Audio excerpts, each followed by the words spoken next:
Hello मेरे प्यारे विद्यार्थियों, जैसा कि आप स्क्रीन पर देख पा रहे हो 12th भौतिक विज्ञान NCERT RBSC board Rajasthan board, उसके लिए मैं महत्वपूर्ण वस्तुनिष्ठ प्रश्न लेके आया हूँ कक्षा 12 के लिए। और ये महत्वपूर्ण वस्तुनिष्ठ प्रश्न जो हैं वो किरण प्रकाशिकी वाले चैप्टर से हैं, अध्याय नंबर 9 से हैं। ये टॉप मल्टीपल चॉइस क्वेश्चन है। इनके बोर्ड एग्ज़ाम में आने की संभावना सबसे ज़्यादा है क्योंकि ये विगत बोर्ड परीक्षा में पूछे गए हैं, तो इन्हीं में से कोई ना कोई प्रश्न बनेगा। तो आप इन क्वेश्चनों को बहुत अच्छे से तैयार कर लें। मैं आपको एक क्वेश्चन के साथ साथ उनका पूरा डिटेल एक्सप्लेनेशन करवाऊंगा और उनसे संबंधित और जो जो क्वेश्चन बन सकते हैं वो भी मैं आपको बताऊंगा इस वीडियो के माध्यम से। अगर आपको महत्वपूर्ण प्रश्नों की पीडीएफ चाहिए हो तो फ्री में, अगर आपको पीडीएफ चाहिए तो आप मेरे इस नंबरों पर आप मैसेज कर सकते हो और आपको पीडीएफ मिल जाएगी। तो चलिए हम स्टार्ट करते हैं। फर्स्ट क्वेश्चन उसको सॉल्व करेंगे। क्या क्वेश्चन है देखिए, स्क्रीन पर आपको क्वेश्चन दिखाई दे रहा है कि एक उत्तल लेंस है। जब भी आप क्वेश्चन पढ़ो तो आपको क्वेश्चन पढ़ते ही उसको अंडरलाइन करना है कि लेंस बोला है या फिर दर्पण बोला है। उत्तल लेंस की फोकस दूरी क्या होगी जिसकी क्षमता +2.5 डायप्टर है। +2.5 डायप्टर है।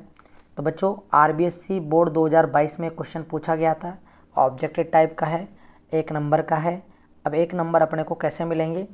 तो डायरेक्ट तो अपन सॉल्यूशन डायरेक्ट तो अपन आंसर टिक नहीं कर सकते, इसको सॉल्व करना पड़ेगा।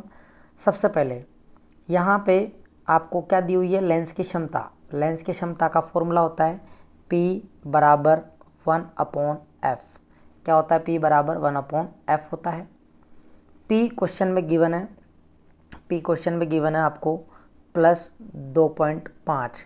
देखो प्लस से आपको पता चल जाता है कि उत्तल लेंस जो होता है ना, उत्तल लेंस, उसकी फोकस दूरी जो होती है वो धनात्मक होती है क्योंकि इधर की दूरी सारी प्लस में होती है।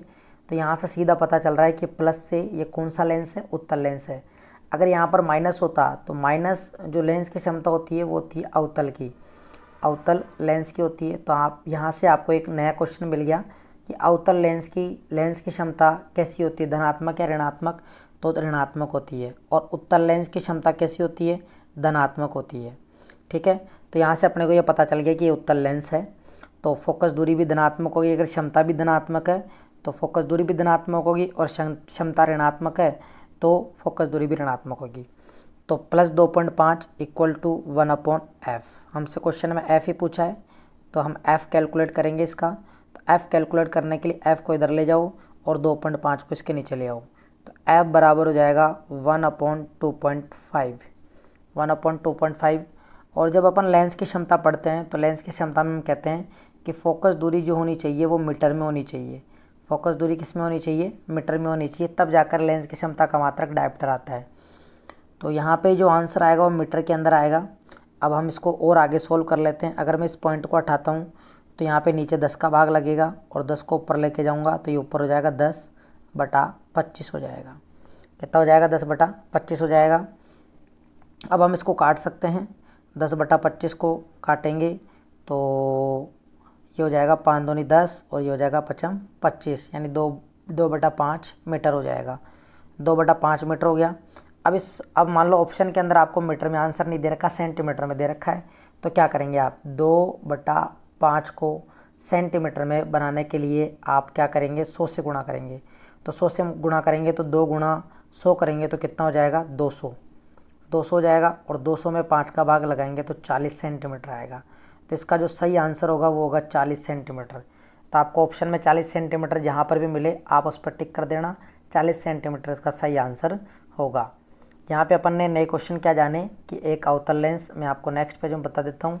एक क्वेश्चन तो आपने ये जान लिया, यहाँ पर यह भी बन सकता है कि जो उत्तल लेंस होता है, उत्तल लेंस, उसकी फोकस दूरी हमेशा कैसी होती है? धनात्मक होती है। और एक नया प्रश्न यहाँ पे मिल गया आपको, अवतल लेंस की फोकस दूरी कैसी होती है? ऋणात्मक होती है। और लेंस की क्षमता जब भी अपन निकालते हैं तो फोकस दूरी को हमेशा किस में लेते हैं? अपन मीटर में लेते हैं। और लेंस की क्षमता का ऐसा ही मात्रक जो होता है वो क्या होता है? डायप्टर होता है। क्या होता है? डायप्टर होता है। और डायप्टर जो होता है वो मीटर इनवर्स के बराबर होता है। ध्यान रखना, एक डायप्टर जो होगा वो 1 मीटर इनवर्स के बराबर होगा।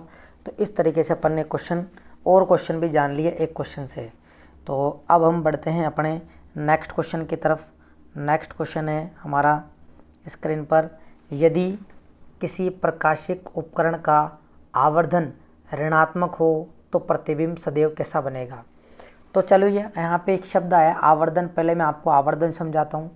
आवर्धन जो होता है, किसी भी अपन लेंस की और दर्पण की अगर बात करते हैं तो आवर्धन जो होता है वो प्रतिबिंब की ऊंचाई और बिंब की ऊंचाई का अनुपात होता है।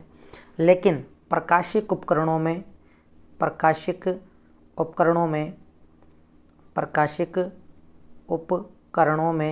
जो आवर्धन क्षमता होती है वो होती है बीटा बटा अल्फ़ा। बीटा मतलब होता है प्रतिबिंब के द्वारा आँख पर बना दर्शन कोण, किसके द्वारा, प्रतिबिंब के द्वारा, और अल्फ़ा होता है बिंब के द्वारा आँख पर बना दर्शन कोण। अगर m का मान अगर धनात्मक होता है तो प्रतिबिंब कैसा बनता है। तो अगर m का मान धनात्मक है तो इसका मतलब बिंब और प्रतिबिंब दोनों एक ही दिशा में बन रहे हैं, यानी अपवर्ड बन रहे हैं, ऊपर की तरफ बन रहे हैं, तो दोनों का मान प्लस में होगा। तो प्लस में होगा, जो प्रतिबिंब बनेगा वो बनेगा यहाँ पर आभासी व सीधा। कैसा बनेगा, आभासी व सीधा बनेगा, ठीक है। लेकिन अगर m का मान ऋणात्मक होगा तो बिंब तो अपवर्ड रहेगा, यानी ऊपर की तरफ रहेगा, और प्रतिबिंब नीचे बनेगा। प्रतिबिंब कैसे बनेगा, नीचे की तरफ, और नीचे की तरफ जो बनता है वो प्रतिबिंब होता है वास्तविक व उल्टा। कैसा होता है, वास्तविक व उल्टा प्रतिबिंब बनता है। तो ध्यान देना, वास्तविक व उल्टा प्रतिबिंब बनेगा अगर m का मान ऋणात्मक होगा। तो ऑप्शन में आपको सही आंसर मिल जाएगा कि अगर किसी प्रकाशिक उपकरण का आवर्धन ऋणात्मक है तो प्रतिबिंब हमेशा वास्तविक व उल्टा बनेगा। इसके साथ साथ अपन ने m धनात्मक होगा तो आभासी व सीधा बनेगा, कारण भी यहाँ पे स्पष्ट हो गया है, ये मैंने आपको बता दिया। और प्रकाशिक उपकरणों के लिए आवर्धन क्षमता का सूत्र m बराबर बीटा बटा अल्फा होता है, यानी प्रतिबिंब के द्वारा आँख पर बना दर्शन कोण और जो है बिंब द्वारा आँख पर बना दर्शन कोण। यहीं पर एक प्रश्न और ऐड कर देता हूँ मैं आप लोगों के लिए। स्पष्ट दृष्टि की न्यूनतम दूरी, स्पष्ट दृष्टि की न्यूनतम दूरी कितनी होती है। स्पष्ट दृष्टि की न्यूनतम दूरी कितनी होती है, तो वो होती है 25 सेंटीमीटर। कितनी होती है, 25 सेंटीमीटर, और इसको अपन कैपिटल D से व्यक्त करते हैं, ठीक है, स्पष्ट दृष्टि की न्यूनतम दूरी। तो उम्मीद है आपको ये क्वेश्चन समझ में आ गया होगा, और इसके साथ साथ में जो क्वेश्चन है वो भी आपको समझ में आ गए होंगे। चलते हैं अब नेक्स्ट क्वेश्चन की तरफ। नेक्स्ट क्वेश्चन है, यदि सघन माध्यम 1 का विरल माध्यम 2 के सापेक्ष अपवर्तनांक अगर n12 है एवं इन माध्यमों को के युगल के लिए क्रांतिक कोण IC है, तो अपने को n12 और IC के मध्य संबंध बताना है, यानी n12 व IC के मध्य संबंध बताना है। और ये RBSC 2022 में क्वेश्चन पूछा गया है, इम्पोर्टेंट है। यहाँ पे सबसे पहले मैं आपको एक चीज़ बताता हूँ कि अगर n अपवर्तनांक का प्रतीक चिन्ह अगर 2 1 पहले लिखा हुआ हो तो इसका मतलब होता है माध्यम 2 का माध्यम 1 के सापेक्ष अपवर्तनांक होता है, ठीक है। अगर n12 लिखा हुआ है जिसका मतलब आपको यहाँ पे दे रखा है, यहाँ पे 1 जो माध्यम है वो सघन है और दूसरा जो माध्यम है वो विरल है। दूसरा माध्यम क्या है, विरल है। तो अगर प्रकाश की किरण, ये माध्यम 1 है और ये माध्यम 2 है, तो माध्यम 1 सघन है। अगर प्रकाश की किरण सघन माध्यम से अगर विरल माध्यम में प्रवेश करती है तो TIR होता है। TIR बोले तो पूर्ण आंतरिक परावर्तन होता है, पूर्ण आंतरिक परावर्तन होता है, ठीक है, अगर सघन से विरल में जाती है प्रकाश किरण, पहली शर्त। लेकिन अगर यही प्रकाश की किरण जो है वो एक ऐसे कोण पर आपतित होती है जब अपवर्तित किरण जो है दोनों पृष्ठों को मिलाने के समानांतर हो जाती है, अर्थात अपवर्तन कोण का मान 90 डिग्री बनाती है, तो उस कोण को क्रांतिक कोण कहा जाता है, और जिसको अपन IC से व्यक्त करते हैं, ठीक है, IC से व्यक्त करते हैं। तो अगर अब इसके IC से अगर अपन कोण को बड़ा बना दे, तो किरण वापस इसी माध्यम में आ जाती है। इस पूरी घटना को ही T.I.R बोला जाता है, पूर्ण आंतरिक परावर्तन बोला जाता है। तो ये बात अपने को पता होनी चाहिए, तब जाकर ही अपन संबंध बता सकते हैं। तो देखिए क्वेश्चन को रीड कर लो वापस से। आपको n12 और IC के मध्य संबंध बताना है। तो IC जब बनता है क्रांतिक कोण जब बनेगा, क्रांतिक कोण जब बनता है तब अपवर्तन कोण का मान, आपतन कोण तो IC के बराबर हो जाता है और R का मान 90 डिग्री हो जाता है। ये हमें पता होना चाहिए। अगर हमें ये पता है तो हम संबंध निकाल सकते हैं। स्नेल का नियम ये कहता है कि साइन I बटा साइन R बराबर जो है अपवर्तनांक होता है, और अपवर्तनांक जो है यहाँ पर प्रकाश की किरण जो है माध्यम 1 से माध्यम 2 में जा रही है, माध्यम 1 से 2 में जा रही है। तो अपन इसको जो लिख सकते हैं 2:1, तो अपन उसको क्या लिख सकते हैं, sine I upon sine R बराबर n/2:1। और क्रांतिक कोण की स्थिति में मैंने आपको बताया था कि आपतन कोण तो हो जाएगा IC के बराबर और अपवर्तन कोण हो जाएगा 90 डिग्री के बराबर।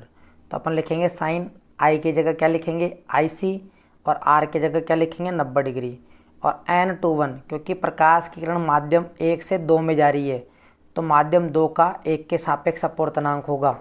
और हमें जस्ट इसका उल्टा पूछा है कि 1 का 2 के सापेक्ष अपवर्तनांक क्या होगा। तो इसी तरीके से अपन उसको ज्ञात करेंगे n/2:1, तो उसको अपन क्या लिख सकते हैं, n/2:1 को n2 बटा n1 लिख सकते हैं।